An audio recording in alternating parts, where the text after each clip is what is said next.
दोस्तों, general population के हिसाब से अगर मैं बात करूं तो फिटनेस के अंदर मोस्टली लोगों के 3 तरीके के गोल होते हैं। या तो किसी को पतले से मोटा होना है, या किसी को मोटे से पतला होना है, या फिर किसी को अपनी बॉडी की शेप ठीक करनी है। अगर मैं इसी को फिटनेस की भाषा में बात करूं तो किसी को फैट लॉस करना है, किसी को मसल गेन करना है, या फिर किसी को अपनी बॉडी रिकम्पोजिशन करनी है। और इन तीनों के गोल्स ही सिर्फ एक रास्ते से होकर निकलते हैं, जिसको बोलते हैं हम कैलकुलेशन करना।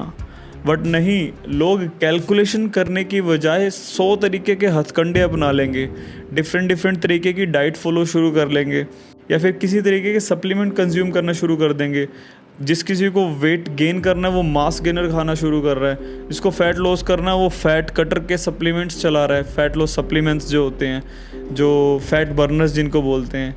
जिसको रिकम्पोजिशन करनी है वो कुछ और ही चला रहा है। समझ रहे हो ना, कुछ और ही से मेरा मतलब, जिसको नॉलेज नहीं है, मतलब कुछ भी। तो ये 3 टाइप के गोल्स सारे कैलकुलेशन पे बेस्ड हैं। जिस बंदे को फैट लॉस करना है, मतलब फैट लॉस करना है मतलब वज़न घटाना है। एक जो जर्नल बंदा बात करता है वो यही बोलता है कि यार मुझे वज़न घटाना है, बट उसको वज़न से दिक्कत नहीं है, उसको चर्बी से दिक्कत है जो पेट के सराउंडिंग में है, तब उसको फैट लॉस करना है। तो उसको फैट लॉस करने के लिए आपको प्रॉपरली कैलोरीज डेफिशिएट में रहना पड़ेगा, sufficient adequate amount of protein diet consume करनी पड़ेगी।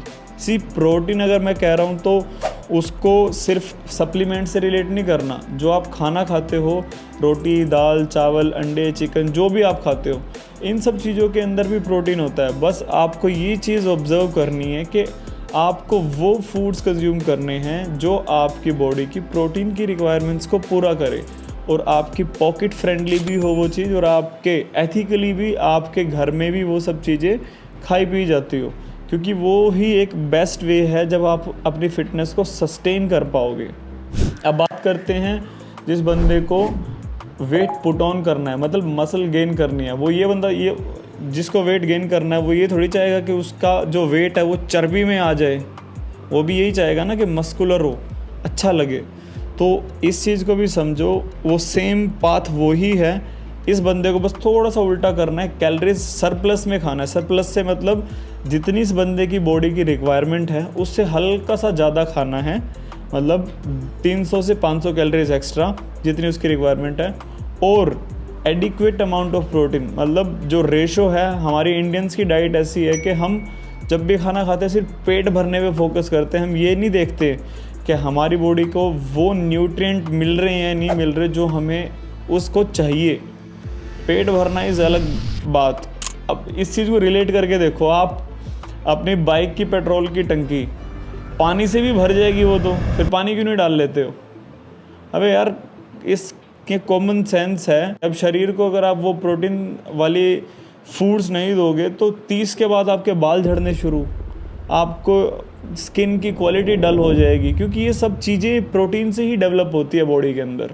और जब प्रोटीन डेफिशिएंसी रहेगी तो फिर बात कैसे बनेगी?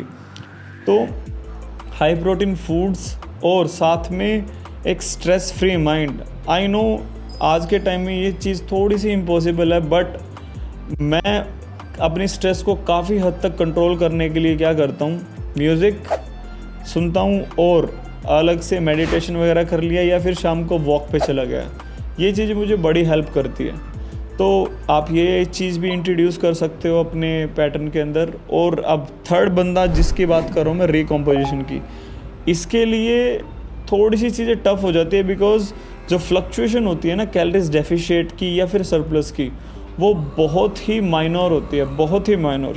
मतलब कि अगर मैं बात करूँ एक स्किनी बंदे की, स्किनी मतलब जिसकी बॉडी आउट ऑफ शेप है और कपड़ों के अंदर फिट लग रहा है, तो उसको पहले फ़ैट लॉस की तरफ जाना पड़ेगा। और फ़ैट लॉस भी उसको इस हिसाब से करना है कि उसका मसल मास बढ़ता रहे और फैट लॉस होता रहे। तो उसके लिए उसको स्लाइटली कैलोरीज डेफिशिएट में रहना पड़ेगा और प्रोटीन की रिक्वायरमेंट्स को पूरा करना पड़ेगा, और साथ ही साथ वेट ट्रेनिंग करनी पड़ेगी जिम के अंदर।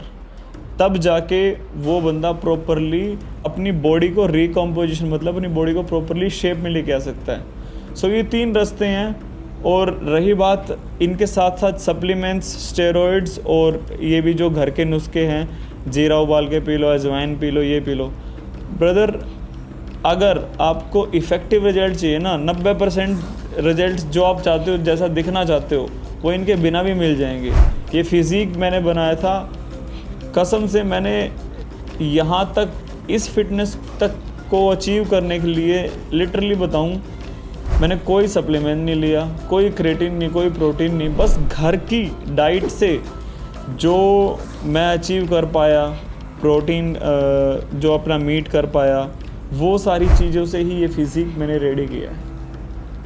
और लोग सिर्फ इतनी सी बॉडी को अचीव करने के लिए स्टेरॉइड ले लेंगे, तरह तरह की सप्लीमेंट्स ले लेंगे, कुछ भी कर रहे हैं। एक जर्नल फिज़ीक अचीव करनी है तो इसके लिए तो यार मेहनत चाहिए और ढंग से कैलकुलेशन करके खाना चाहिए, सारी चीज़ें हो जाएंगी। और जितना हो सके एक्सरसाइजेस की फॉर्म्स को परफेक्ट करने पे फोकस करो। अगर वहाँ पे गड़बड़ी है ना, तो फिर कितनी भी मेहनत कर लो, एक बार बाउंस बैक आएगी आएगी, क्योंकि फिर वो इंजरी को लीड करती है। और एक समझदार बंदा होगा, पहले एक्सरसाइजेस की फॉर्म पे काम करेगा, फिर हैवी वेट लिफ्ट करना शुरू करेगा। आज की वीडियो के लिए इतना ही। आई थिंक मैंने जो इस वीडियो का पर्पस था मैंने वो पूरा कर दिया है, आप लोगों को बता दिया है। मिलता हूँ आपसे नेक्स्ट वीडियो में। आशा करता हूँ कि आपको सारी चीज़ें समझ में आ गई होगी। Please make sure subscribe the channel, और अगली वीडियोस के अंदर आपको जिस चीज़ के टॉपिक के ऊपर वीडियो चाहिए आप कमेंट बॉक्स में लिख दीजिएगा, ताकि मैं उस टॉपिक के ऊपर वीडियो बना पाऊँ। Thank you.